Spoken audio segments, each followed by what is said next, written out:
Welcome to the Clarity Advisor Show, where you'll learn how to grow your team today.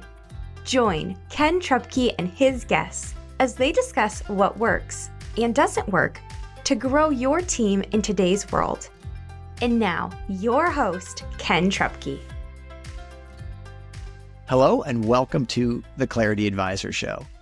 Do you have a teammate who's struggling to perform at the level they need to, and yet everything you've tried has just led to frustration for both you and them, and now you're out of ideas as to how you can help? Or at home, do you have a strong-willed child who doesn't respond to consequences and probably pushes your buttons? But again, you're out of ideas as to how to help. Well, today we're going to look at the overlap between good parenting principles and good leadership principles. My guest is Kirk Martin. Kirk is the founder of Celebrate Calm and the host of the Calm Parenting podcast. Since leaving his corporate job, Kirk has spent decades working with tens of thousands of families to help them create successes in the home. And we're going to discuss today how those same principles and techniques can be applied in the workplace. So it is my great personal pleasure to welcome to the show, Kirk Martin. Kirk, glad to have you here. Hey, thank you for having me. I'm super excited to be here. Yeah, well, I'm excited to have you. So let's jump right in. Tell us about where you were and what led you to start Celebrate Calm. So my dad was career military. He had 4 boys. And my dad knew fear and intimidation, my way or the highway approach, because that's what he grew up with, right? That's pretty common in that generation. And so my wife and I get married, start having kids, and guess what I did? My way or the highway, fear and intimidation. And we happen to have a very strong-willed child. And strong-willed kids are like, bring it, Dad, bring it. Like even when they're 3, they're like, I'm not afraid. And they're like fight or flight, usually fight. And I did that till he was about 9. And I recognized, like, I loved my son, but I just spent all my time trying to change him, right? I thought he was the issue because he's so difficult. He's emotional. He's pig-headed. He won't listen to me, until I realized he was just like me and I was the issue. And so things started to change when I finally understood the only person in life that I can control is myself. And corollary to that for kids especially, and I think it applies to most humans, is the quickest way to change your child's behavior is to first control your own. Because we just, we trigger each other all the time. And even in the work world, if you walk in and stand over someone in their cubicle, you're not going to get like, hey boss, so glad you popped in. What do you need? Right? It creates a defensive response. So I'll do it the short way. So I began to change. And when I started getting control of my own emotions, my own control issues, because that's a big deal for many of us, my own anxiety, I noticed my relationship change with my son, and it just led to a different feeling in our home. It just worked better. So we ended up inviting kids into our home. So I had this great idea, which my wife didn't like, which is, why don't we bring all these strong-willed kids on the spectrum into our home, because therapy doesn't always work for them. And we'll have like 10 or 12 strong-willed kids in our home where we can control the environment. So I would change plans on them at the last minute. I wouldn't give them what they wanted. That resulted in meltdowns, and they would fight each other. It was awesome. And so it gave me a chance in the moment to really work with them and teach them, hey, yeah, of course you're frustrated right now. The other kid took your Lego. I know you want to pound them, but what's going to happen if you do that? What else could we do differently? It gave us an opportunity to actually teach kids in the moment how to control their emotions, how to control their impulses. We did that for a decade because it was really exhausting. And we had about 1,500 kids in our home. So that's kind of where all of this started. And now we do more speaking now, podcasting. But that was the genesis of it, was basically, honestly, breaking generational patterns that I inherited from my dad. Because I inherited good things from him and some of those bad relational things, because my dad was a World War II Depression era. They weren't that emotionally evolved back then, the dads back then, so much. So it gives us an advantage in the era where we are in, where we communicate a little bit better with our kids and other people. But anyway, that's kind of where we started. Okay. And then that evolved into the business of Celebrate Calm. So tell me about that, how that became the business that you're in. So I didn't like the corporate world. I worked in the corporate world for a lot of big companies for a long time. I was a horrible employee because I just wanted to do my own thing. I didn't want to do what my boss wanted me to do because that was dumb. And I made it up to some, a decent VP level, but I was never like really that great at it. And so I was always looking for an opportunity, like I could do this on my own. Everything I tried failed until this thing because I didn't plan it. I just started doing this because we love these kids. I started opening up our house, and we didn't even have the first ad here was the first ad I put in our local community newspaper. It said ADHD camps, and then teach your kids how to calm themselves down. And I put my phone number and our email, and I told my wife, I said, nobody's going to reply to this stuff. All of a sudden, I had like 8 people, and I was like, I don't know what I'm going to do. I don't have a degree in psychology. I don't have a degree in education. Like I promised people some camps. So honestly, we just started doing it, and people started bringing their kids to our house. It was bizarre. I was like, you don't even know me.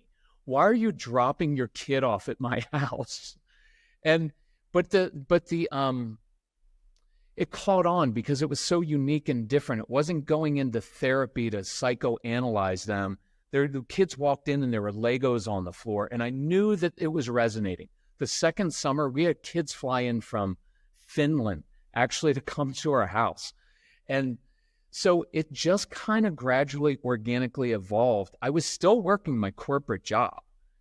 And so the initial name of the company was Celebrate ADHD because I wanted to kick back against that thing of like ADHD is an awful thing. ADHD is pretty much a predictor of a really good entrepreneur, right? And then someone who's also really disorganized and annoying at times too. It's kind of where it started. And then it just kind of organically grew until I got fired from my final corporate job. I worked for America Online, and they fired me. And I pushed, and then they're like, well, you get a 6-month severance. And I was like, okay, I'm out. I'll sign. And then we just dove into this, and it just kind of evolved. I didn't plan it. And I think sometimes it works out better that way. So from there, you started making the recordings, the tapes, the programs, and tell me about the evolution of that and about the team that you have around you to do all that. Way back 20 years ago, I had written some novels. That was a way I was going to like reach my dream of not working in the corporate world. And I failed miserably. So I was like, I'm not writing a book and trying to make money that way. If you guys, whoever's listening, if you want to do that, by all means do it. Just realize it's a brutal process and really hard to make a lot of money. It's good for establishing your credibility, but it's a brutal. So I was walking my dogs one day and I was like, look, I can sell a book for $12 and I'll make about $3 on it, maybe. Or I could record these courses and sell them for a lot more. And the idea wasn't just like, I want to be rich making recordings. I mean, I'm basically kind of in the social worker field. So it's not like, but there was something to it of early on. I had my idea was, I want to record things that people can listen to again and again. Because a book you tend to read once and you're like, oh, that's insightful. I'll do it. Like all my business books, all my self-help books, they're awesome. And then I like pound it out for like 2 weeks. And then I kind of, and then it kind of goes by the wayside. But with parenting strong-willed kids, so much of it is tone of voice. And I want to do recordings because mom could listen, dad could listen, and you could get down the tone of voice that you use with a strong-willed child. And I can sell a book for $12, but I could sell a course for $99. And that's a little bit more sustainable than, and so we started recording those. I didn't know what I was doing. I knew what I was doing with the strong-willed kids worked really well, but business-wise, we had a little assembly line in our kitchen where we would get these recordings, and this was back in the day of CDs. So it wasn't, I'm not as old as cassette tapes. Well, I am. I listened to cassette tapes as a kid, but we had CDs. And so my wife would be cooking dinner and we'd be popping a CD into this big rack of things and it would duplicate. And then I'd print out. We were like assembling them by hand and then shipping them out.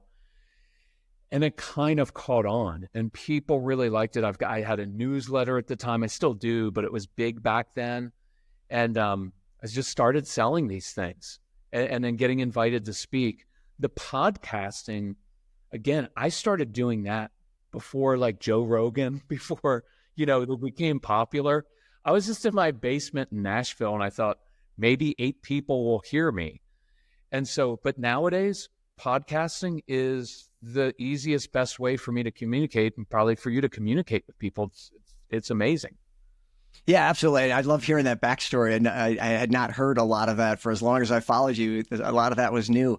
And frankly, the reason I wanted to have you on is because I don't think people are kids, but I think people are people, and kids are people too. And we don't really change. What works for adults works with kids and vice versa. So I think there's a lot of lessons that you've learned and I've absorbed from you over the years that apply to the corporate world. The biggest one is where you started with: the only person you control is yourself. And when you can recognize that and start working on yourself and changing you, that changes your relationship with your kids, with your wife, and with your coworkers and your teams. And that's what I think is so interesting and important to talk about. So on that line, what are some of the biggest misconceptions about raising strong-willed kids? It's the misconception you get from, if you have a strong-willed child, that you probably get from your parents and your family, which is, you just need to clamp down on that kid, right? Because they're going to tell you, you just need to discipline them. And you're like, oh, thanks for the insight. I never thought about actually being firm and following through. But with strong-willed kids, they literally don't care about consequences. And they will give you their stuff. If you don't stop that, I'm going to take away your video. They'll just come hand it to you. Or they'll give you a consequence. They're going to be like, I'm going to give you a consequence, Dad. And you're like, what do I do with that? And so, but I think it's true, though. Consequences are important, right? Like, you have to set boundaries, and people have to know what they can and cannot do. But it's not like consequences keep us from making bad choices every day. Like, jails are filled, not because people didn't know the consequence of stealing or murder. They knew the consequence, but there's usually something deeper going on. We all know the consequences of eating at McDonald's all the time. Yeah, we do it anyway. Those fries are good. Right? And so it's not like we know all the studies. There's usually something deeper going on. And so that's one of those, that the idea that you can force them to do things. And again, this isn't permissive parenting, like, we'll just let them do whatever they want. Not at all. But it's teaching, because discipline literally means to teach. And your point is so good, is it applies everywhere. And one of the things I often do with people who work outside the home, either mom or dad, is say, hey, at the office, here's how you talk to your colleagues, even when things are going wrong, right? Like, sales are down, competitor got a new product, whatever it is, and you're under pressure. If you walk through your corporate office, sales are down, what were you guys doing? Like, it's not like anybody's going to be like, hey, I've got a great manager. What a great leader. Right? It just creates chaos. No, you talk to your team and say, guys, we've got some big challenges here. So let's start to problem solve and come up with a plan. And then we walk through the door of our home, and there are Legos on the floor. And I know, as a guy, I was like, why are there Legos all over the floor? Why? And I would start screaming, expecting, just because I was the authority figure, that was somehow okay. Right? But the authority figure at work tends to talk in an even, matter-of-fact tone, and we problem solve. So I often challenge dads, especially, who struggle with this, but also moms. Hey, for the next week, when you come home from work, treat your kid like you would treat a colleague at the office. Because the colleague, especially that young colleague that you have, right? You're not going to come and say, you know what? I hired you, but you're not living up to expectations. Either step up your game or you're fired. Well, you can do that. There's nothing really wrong with saying, like, hey, but it's not going to be motivating, like, thanks, boss, thanks for believing in me. But if you proverbially, I didn't say that right, but you put your arm around that young colleague, which you can't really do now because you get in trouble for that. But, if you went for a walk down the hallway and said, look, I hired you, because you're a smart kid, or you're a smart young person, and you've got some talent here, but you're struggling in this area. And I'm curious, why are you struggling? What tools do you need? Do you need some extra training here? Do you need some insight? Do we need to work on something? Because I believe in you, and I know you want to do a good job, but right now you're struggling in this area.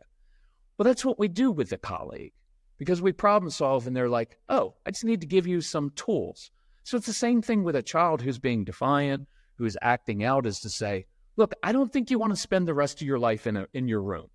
I don't think you want to be in trouble your entire childhood. Something else is going on.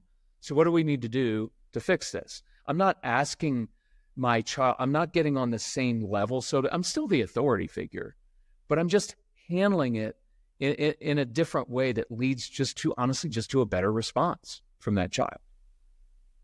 Yeah, there's so much good stuff in there. So there was something that I learned from you very early on when I first started listening to you that really hit home. And I want to ask you about that when we come back. So stay with us. We're going to take a short break, and we'll be right back on the Clarity Advisor Show. Is your business where you want it to be, or on track to get there? Clarity Advisors helps business leaders improve communication and get your team aligned and engaged for greater success. We specialize in helping you streamline your sales and operating systems to improve efficiency and grow your profits. Call or text Ken at 616-822-2998 to have a complimentary 12-minute call to see what some clarity could do for you. Okay, welcome back to the Clarity Advisor Show. Today we're talking with Kirk Martin, the founder of Celebrate Calm. And Kirk, before the break, I said that there was something that really hit me upside the head, and that was that often we're escalating our own problems. So we have this issue with presumably one of our kids, or maybe it's a coworker, but instead of calming it and making it better, we actually escalate it and make it worse. So talk about that, concept and how we should address that and how we make that a better situation than what we typically do. Okay, I'm going to do it from the kid's point of view first, parent point of view, and then we'll take that to the corporate world. Here's a common example in our home. So our son, very strong-willed. I'd walk into the kitchen and I'd hear him yelling at my wife. So my original thing would go in, what were you thinking? How many times have I told you not to yell at your mother? And all those phrases like, how many times have I told you? They're kind of demeaning phrases, right? It just means basically you're an idiot, because I've had to tell you so many times, right? And then I always wondered why it escalated things. And then I remember one time I looked at him and said, you can't talk to me that way. And he looked at me and he said, I just did, right? Like, he was a tough kid. He was not, he's an awesome adult now, but he was a horrible kid. And I'm kidding a little bit with that. But I would begin to escalate because I would see his face. His face was all red. And I say, keep it up, young man, keep it up. You already lost your video games for 1 week. You want to make it 2? And the strong-willed child is going to be like, let's just make it 4 weeks, because they know you need them to play their video games so you can live your life. And so I would escalate. He would start going up to his room, because I say, go up to your room.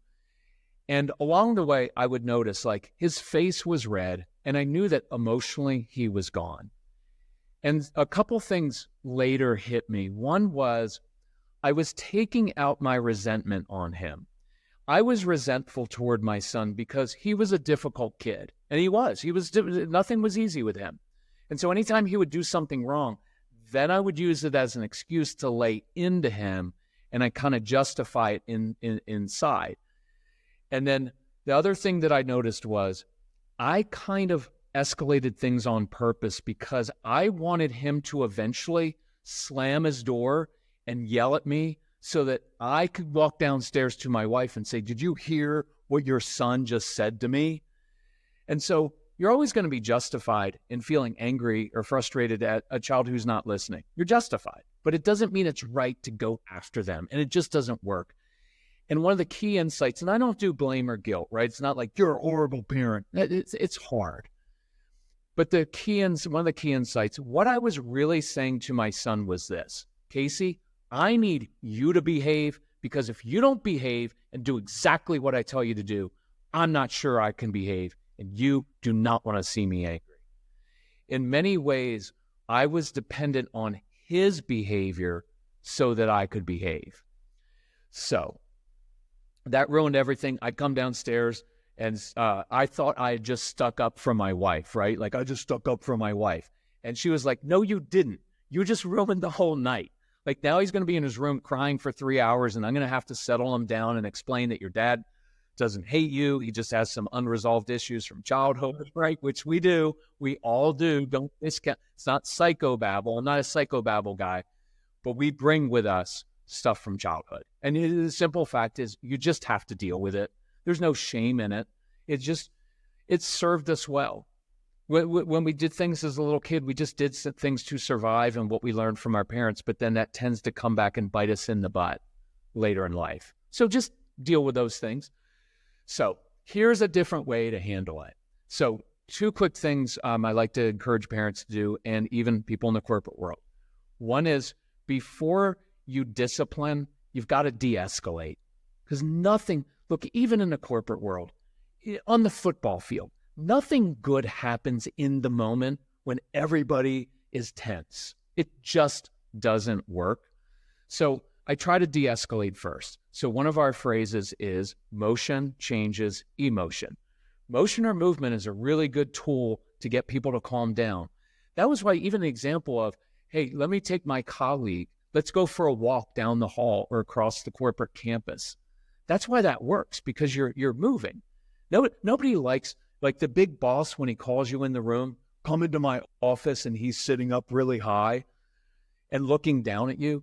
It just creates a defensive response. So I would come into the room next time, into the kitchen, and say, hey, Case, I can tell you're frustrated. Even matter-of-fact tone works really well. No emotion in there. Hey, I can tell you're frustrated. Listen, when you're ready, if you want to come play catch with me outside, I'd love to help you with whatever you're struggling with. Or, hey, Case, I can tell you're frustrated. Listen, I'm going to go dump the Legos out. When you're ready, if you want to come in, sit on the floor and build a cool spaceship, love to help you with whatever you're struggling with. There's an invitation there to come be with me, but I'm moving. I'm not in the kitchen saying, we need to talk about your attitude right now, young man. Because no child's ever going to be like, great, can't wait, Dad. Let's do it while you're angry and I'm upset. It's just, you're right, that doesn't work during those times. So there's something about, and applying it to the business world would be, wait till you are calm. Let's say your employee did do something. My son works for me, and occasionally he does things that irritate me. And if I fire off a text or an email right then, never works. Or I get an email from a parent about something, and I get triggered, and I email them right away. They're like, that's not so much the calm approach, is it? And I was like, that's why I wait. But, in the corporate world, wait, walk away. Wait to bring something up with your team until after lunch, after you ate. If it's one-on-one with a certain employee, I like acknowledging. So the first thing I did in that room was say, hey, I can tell you're frustrated. Validating, I know it sounds like psychobabble, but people really like to be validated. Hey, I know you worked really hard on that project, right? Because that could be true. They may have worked really hard on the project, but the deliverables weren't good, or their insight, their analysis wasn't on. But you can at least acknowledge, hey, I know you worked really hard on that. But that idea of I validate and then I invite, but I give a little bit of space, can often be really helpful, so you don't get that defensive response from a colleague. It doesn't have to be boss. It could be a colleague, right? Hey, I know you don't mean to do this, but in meetings, when you bring X up or you handle it that way, it just makes me feel like my voice isn't being heard, or that we're not a team. And I'm wondering, would you go to lunch with me, or could we go for a walk? Because I'd really like to figure that out with you. Now I'm problem solving. Otherwise, we do the passive aggressive stuff. We talk to other people in the office, and then we create teams, right? Oh yeah, I noticed she does that too. Oh yeah, well, he kind of does that too. Do the one-on-one thing. Handling conflict is hard, but if you do it that way and you assume the other person's motives aren't bad, doesn't mean they aren't, because sometimes they are. But if you assume that first, you just tend to get a better response. Yeah, there's so much in there. I also work with teams and talk about that idea of giving some space. Like I coach leaders. You don't have to respond in the moment. You're the leader. You can say, hey, if somebody's in your office or on the phone with you and they bring something up, you can say, hey, listen, I really want to give that the attention that it deserves. And I can't do that right now. Let me consider that and give you a call back, or let me consider that. Let's meet tomorrow, or something where just buy yourself some time. And I think it's a principle I learned from you. You say, come in and sit on the floor and don't react to the Legos on the floor. It's the same idea. When somebody hits you with something and you have an emotional response to it, doesn't mean you have to respond or rather react. You can pause and then give yourself some space to respond. And it helps them too, because then they hear, to your point about they want to be appreciated and recognized. And yeah, it's Stephen Covey, seek first to understand, then be understood. And so if we acknowledge, hey, I know you worked really hard on that. I know this is important to you. And that's why I want to wait to talk about it. Or that's why I want to bring this up, whatever. I mean, all those things work absolutely in the corporate world as well. They're so transferable because, again, people are people. So, yeah. I think even like body posture, it's one of the first things I learned when I switched my parenting was if I would just sit, it changed things. And I give a funny example, but if you have two kids who are fighting, which if you have two kids, they should be fighting because it would be weird if your kids always got along. That means they're up to something. So two kids are squabbling in the living room. And then me coming in and just saying, you know what, I buy you guys all these toys and video games. You can't even play well together for 20 minutes. You go to your room and you go to your room. I just added all my own drama. But if I walk into that room and sit, or even better, this is kind of cool as a parent, and lay down in the middle of the living room floor, I guarantee those kids stop squabbling because they're going to look at you like, what's my mom, what's my dad doing laying down in the middle of the floor? But there's something about sitting that changes my tone of voice. So even, again, in the corporate world, walking in and instead of standing in a cubicle over the employee or my colleague, and I come and I just sit, it changes something. It creates a different dynamic and you talk a little bit differently. So yeah, the more I think about this, the more parallels I see between parenting and just literally every single relationship. Yeah, absolutely. I mean, people are people. And I've literally tried to translate as much of the stuff that I've learned from you to the workplace and to leadership and working with leaders. And I will literally, and I teach people to squat down in a cubicle. If there's not a chair convenient that you can pull up a chair in their cubicle, don't stand there. Because it's exactly the dynamic that you're talking about. It's that I'm up and you're down, I'm in charge and you're below me. And if you literally just squat down, I've yet to have someone say, what are you doing? Are you like squatting in my cubicle? I mean, you just you can kind of get down on one knee or just like kind of hunch down. If there's a chair, obviously that's a little less awkward, but sometimes there's not. But to go ahead and just do that, my experience has been that people have appreciated it, or at least they haven't raised their eyebrow, like, what are you doing here? So at either conscious or subconscious level, it seems to be working. And I know that it works with kids at home to get down and look at them or get down to their level or sit on the floor with them. But that standing over, it's just so unproductive from a relationship standpoint. You don't want to be standing over your wife or your kids or your colleagues. And so to literally physically get down, I've found that it works everywhere. It's interesting. I use the analogy from men a lot that men respect other men who stay cool and calm under pressure. And you watch a good quarterback. The quarterback is the one who goes into the huddle and takes a knee. He's the highest paid. He's the most important guy on the field. He does that. And I use the analogy with men because men sometimes, we're a little bit more kind of aggressive at times with our language and how we do things. I'm like, if that quarterback comes in the huddle and he's like, we're down by 2 touchdowns. You don't know what route to run. You keep fumbling the ball. Let's go score. Nobody's following that guy. I think that was part of the secret of Tom Brady. For those of you who don't like Tom Brady, it was also because he cheated sometimes, apparently. But even if he cheated for 3 Super Bowls, he probably has more Super Bowls than your favorite team. So I just say that to trigger you a little bit if you don't like Brady. But Brady, the magic of him was in the moment at the end, because they didn't blow people out. The Patriots didn't blow people out. They won at the end of the game, and he just stayed cool and calm under pressure. And I think the message it sent to his team is, I've got this, and you can follow me. Yeah, and that's what I know you've said that's part of why you wanted to do recordings and you do in-person events so that people can hear your tone that you wouldn't get from a book, because it's that tone, it's that calm confidence, it's that steady, even tones that makes such a difference. That's what signals confidence. I know you say, what are you going to do? Walk in and go, I need you to calm down. Everybody calm down. Well, clearly you're not calm. And so how do we think that's going to work? And yet we do that, right? It's one of my favorite things to say. It's probably the most uncalming thing to ever say. You know what? You just need to calm down. You're like, you know what you need to do, right? Like, it just doesn't work. And that's where that validating part, like I do an example of like a little intense little kid who makes a paper airplane and throws it. It doesn't fly right because it never flies right for the strong-willed child. So then he grabs the airplane and crumples it and throws it down. Stupid airplane, I hate that. And every good parent comes, oh, buddy, that was a good airplane. Well, that's condescending because the child's like, duh, if it were a good airplane, it would have flown the right way, right? You're an idiot. Like, that's what they're thinking. But if I walk into that situation and say, you know what, I'd be frustrated too because you spent a lot of time on that airplane, didn't fly right. That's frustrating. Listen, I've got to go to the bathroom. I've got to go get a drink. When I come back, why don't we problem solve and figure this out?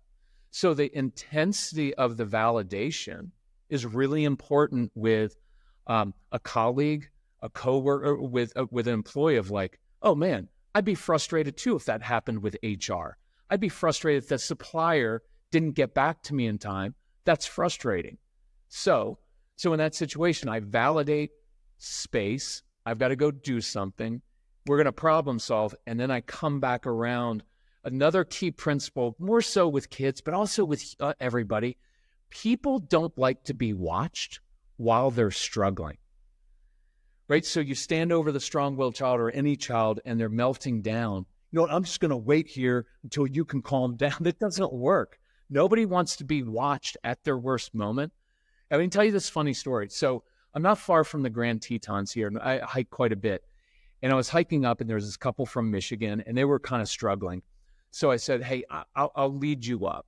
Well, it was a guy and his wife, and the wife was really struggling with the hike. And the husband kept saying, honey, are you okay? And finally she said, if you ask me one more freaking time.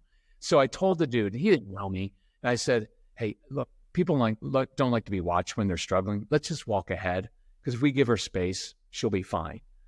And I heard her say, thanks, at least someone gets it. It's fun. They didn't know I did the calm thing. It was just kind of, at the end of that hike, he said, you're really calm. You would be a good hike expedition leader. And he had no idea, but the principle of, maybe even with your spouse, nobody likes to be watched when they're melting down, when they're struggling. And that's why kind of the space and that validating is so important.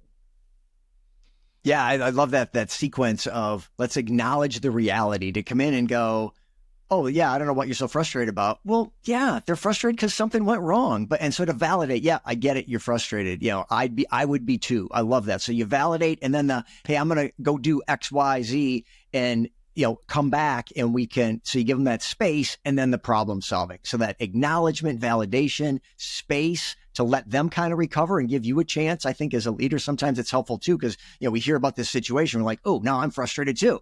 So everybody can do with that space. It's helpful to everybody to have a little bit of a break from the situation, and let's come back and problem solve. And I love that you always say too, like no blame or guilt. And that again translates to the workplace. It doesn't benefit anybody to blame and find the guilty party here. We're not on a witch hunt. We're trying to run a business and serve customers. And so, hey, what happened. Let's break it down so that now we can find the guilty party and punish, but so that we don't repeat it in the future. But right now we just need to solve this problem. So, validate, right? Validate, space, problem solving.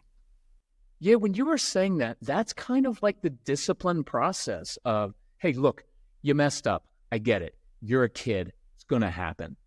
I'm not angry, not interested in sending it to your room, but let's break this down and figure out, okay, next time this situation happens, what are we going to do differently?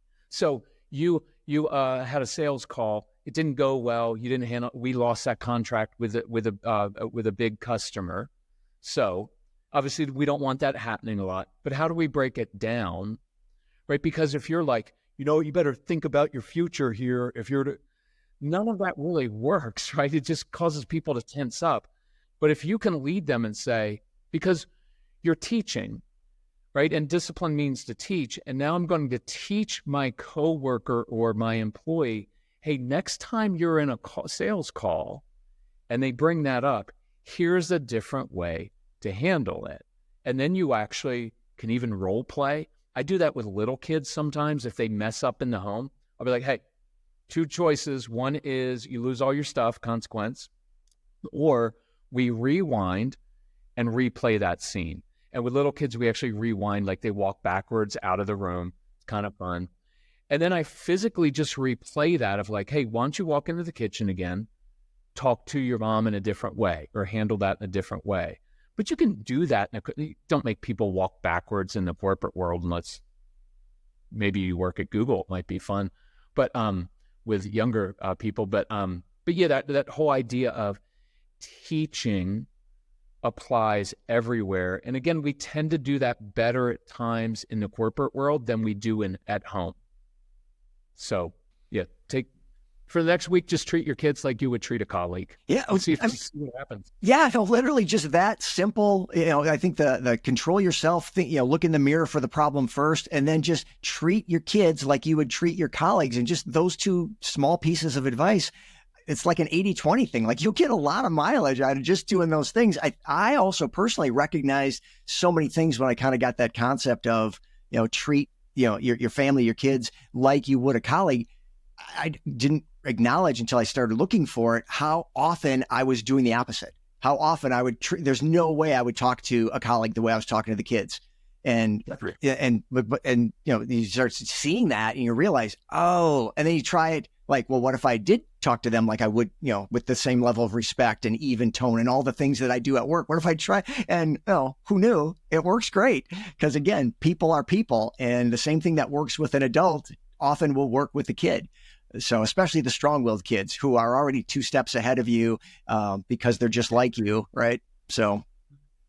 Yeah, they're like old souls. They're actually very good in the adult world. Like I joked before, like my son was not good as a kid, but strong-willed kids aren't great at childhood, but they're really good in the adult world. And you can take a 9-year-old, put him or her in an adult situation, and they kill it. You ask them to do something simple around the house. Oh, I can't do it. Right? But if a neighbor comes and says, hey, can you change the oil in my car, take my trash out, and cut my lawn? They're like, yeah, I can do that. And then at home, you ask them to do one thing, and it's like, I can't do it. So, this is more parenting, but it's seeing that long-term vision, right? Of like, I am not raising a child to be a child. I'm raising my child to eventually be a young man or young woman. And that's where my son has more excelled in the adult world. Casey, my son, kills it in the adult world. We just had to get him there. Yeah. Oh, absolutely. Yeah. And I think that's a good kind of way to wrap up too, is that the hope and the vision of the future for parents maybe struggling with the strong-willed kids is, like you said at the opening, like those are the future entrepreneurs. They're the ones that are going to push through obstacles. They don't take no for an answer. They want to do it their own way. They're moving and you can't stop them. Those are all things that serve you really, really well in the adult world. And so we just got to get them there, though. And that definitely can be the challenge. But a lot of what we talked about today and your materials are what give us the tools to help us help them get from where they are to where they're going to be. So, hey, speaking of your tools, you've got a ton of materials out there and your podcast. Tell us where we can go to find your stuff and recommendations that you might have for people as to what to grab. I would just go listen to the podcast. It's called the Calm Parenting Podcast. It's on every platform. You can find it at our website, celebratecalm.com. Just listen to the podcast. And if you listen, you have questions, just email us. We always mention our email and just say, hey, I heard you on that Clarity Advisors podcast, right? That was the non-parenting podcast. I heard you. And then I'll give extra emphasis to your email. But listen to the podcast. We go through, I try to keep them 15 minutes, 25 minutes with some very specific action step every time. And we try to use humor in it, but we're also pretty practical with things. So yeah, if you're interested, I just listen to the podcast. And then from there, if you're ever interested in materials, you can buy them off the website, or you can email and say, hey, do you have a discount for Clarity Advisors people? I'll say, no, I'll probably charge you more, but I'm kidding. But we're glad to help with anything. I always say, raising kids is way harder than any job you have in the corporate world. I can work 24 hours a day and do anything at work. But when you come home and your child's like screaming or your spouse is upset, that's the hard work. So if we can help, just let us know. Absolutely. Well, we'll get some links to those things, your website and the podcast and the show notes. Kirk, it's absolutely been my pleasure to have you. I really appreciate you making some time to do this with us, and really been fun talking with you. Hey, awesome. Thank you for doing this. I appreciate it. Oh, you're so welcome. Okay, and that brings us to the end of another Clarity Advisor show. Thank you so much for joining us. And if you would take a moment to leave a review on the platform you are watching or listening right now, we would certainly appreciate that as well. And we'll see you next time. Thank you for listening to the Clarity Advisor Show.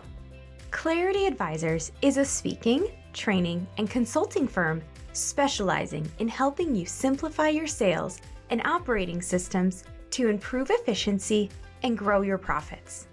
Connect with Clarity Advisors today to learn more about how they can help you improve communication and get your team aligned and engaged for greater success.